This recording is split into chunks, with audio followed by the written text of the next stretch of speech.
दोस्तों, आपका स्वागत है आज के नए ब्लॉग में। सबसे पहले आप लोगों को मेरा हाथ जोड़कर नमस्कार।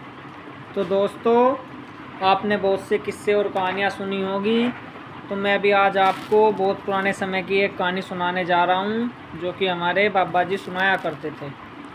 ठीक है दोस्तों, तो कहानी सुनने से पहले सब लोग चैनल को सब्सक्राइब कर लें और वीडियो को लाइक और शेयर करें।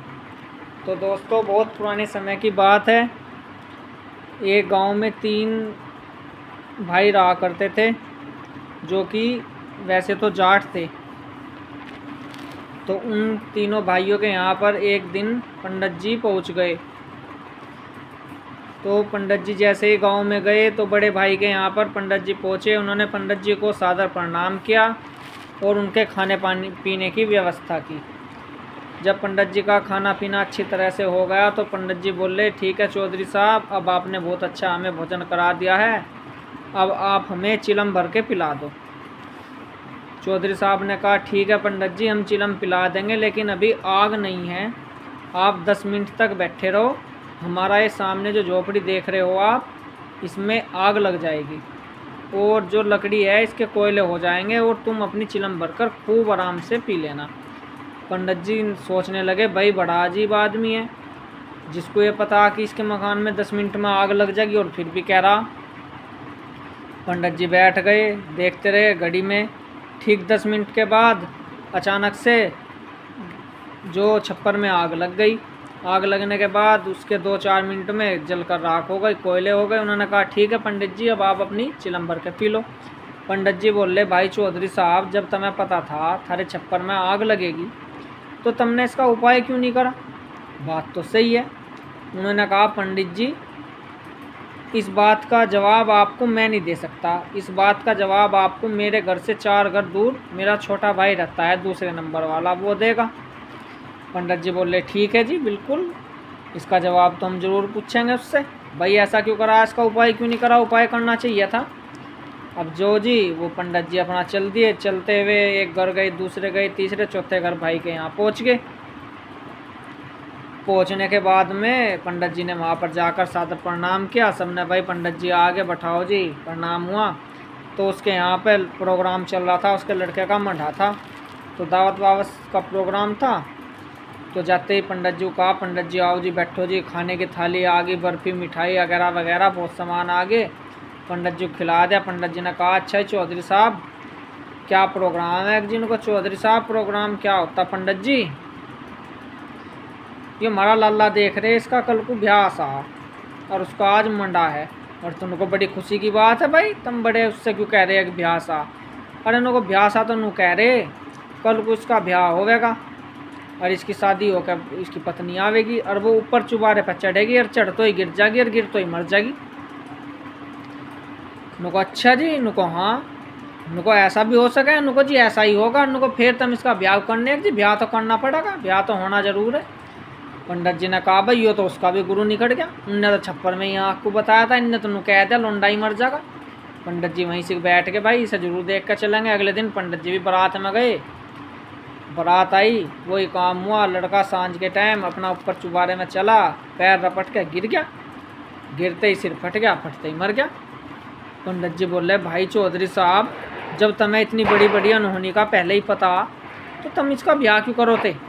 तुमने तो अपने आप तो डोब लिए ही लिए, इस बिरानी जाई को भी डोब दे दिए। बात तो पंडित जी की सही है। अब क्या हुआ? पंडित जी बोले चौधरी साहब से, भाई तुमने तो बहुत बेजा कर दिया। चौधरी साहब बोले, जी पंडित जी, बेजा हमने नहीं करा, ये तो होनी का लेखते। नुको नहीं, इसका तो उपाय हो जाता। नुको अच्छा जी, नुको हाँ। भाई मुझे नु बताओ, जब तुम्हें पता था तुमने इसका उपाय क्यों नहीं करा?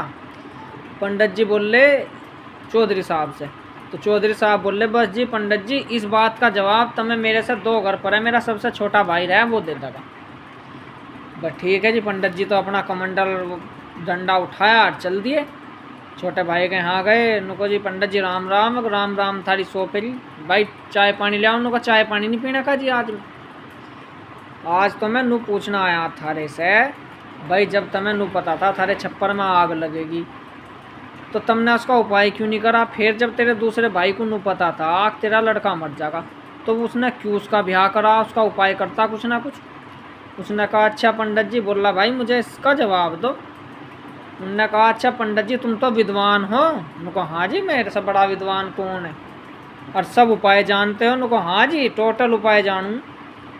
तो उनको आज से ठीक, आज मंगलवार का दिन है और अगले मंगलवार के दिन यो हमारा पिपल का पेड़ देख रहे हैं, उनको हाँ जी, इसके नीचे तुम्हें फांसी लगेगी, और तुम विद्वान और पंडित भी हो और अपना उपाय कर लो।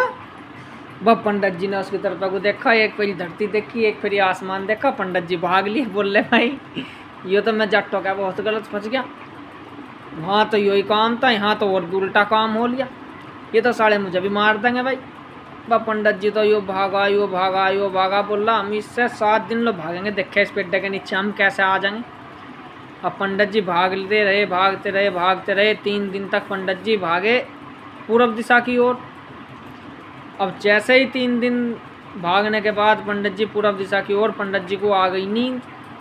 पंडित जी ने सोचा थोड़ा सा आराम कर लिया जा, और सोने के बाद प्रभु की कृपा थी, होनी तो बलवान है, पंडित जी की दिशा चूक होगी।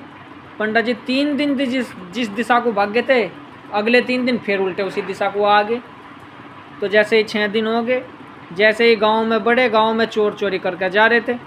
अब वे चोर जो उनके पीछे राजा के सिपाही थे। अब सिपाही जो है, जैसे ही चोरों ने देखे, चोर अपने आप भाग गए और अपना सारा सामान पंडित जी की गोदी में दे गए, रख के ऐसे ही यार भाग गए। अब राजा जी ने कहा, वो सिपाहियों ने पंडित जी को पकड़ लिया। अब सिपाही पकड़ के राजा जी के पास ले गए। उनको जी ये तो पंडित बना फिर रहा है, ये तो चोर है। पंडित जी ने कहा जी नहीं, मुझे तो चोर दे गए सामान। उनको नहीं, तुम ही चोर हो। अब ऐसा हुआ, उनको ठीक है ये ही चोर है, चोर सिद्ध हो गया पंडित जी। और अगले दिन बता दिया कि वहाँ से उसके फला के वहाँ बगड़ में पिपल का पेड़ डाल, उस पर पंडित जी को फांसी लटका दो। अब अगले दिन पंडित जी चल कर आगे, जैसे ही पंडित जी चल गए पिपल के पेड़ के दोहराया, वह पंडित जी चौंक गए। बोला भाई मैं तो बहुत भागा है, पिपल का पेड़ कैसे आ गया यहाँ? फिर वो चौधरी साहब आए, उन्होंने कहा उनको पंडित जी तुम तो विद्वान थे, बहुत बड़े गुणी थे, ज्ञानी थे, हम तो अनपढ़ है लोग, अब ये बताओ आपने उपाय क्यों नहीं किया? पंडित जी बोले बात तो भाई थारी सही है। बोले तुम विद्वान पढ़े हो, पर लेकिन जो भाग्य में लिख दिया है उस लिखे हुए को कोई नहीं टाल सकता। जैसा हमारे भाग्य में विधाता ने लिख दिया है वो होनी तो होकर रहेगी। ठीक है जी। तो इस कारण पंडित जी को वहीं पर फांसी लग गई। और आपको ध्यान में रखने योग्य बातें हैं कि होनी को कोई नहीं टाल सकता, होनी तो बलवान होती है। जो जिसका जहाँ पर जैसा लिख दिया है वैसा ही होगा, इसलिए निस्वार्थ भाव से अपने कर्म को करे। इसी के साथ श्री राधे। ज़्यादा से ज़्यादा लोग मेरी वीडियो को लाइक करें, शेयर करें और चैनल को सब्सक्राइब करें।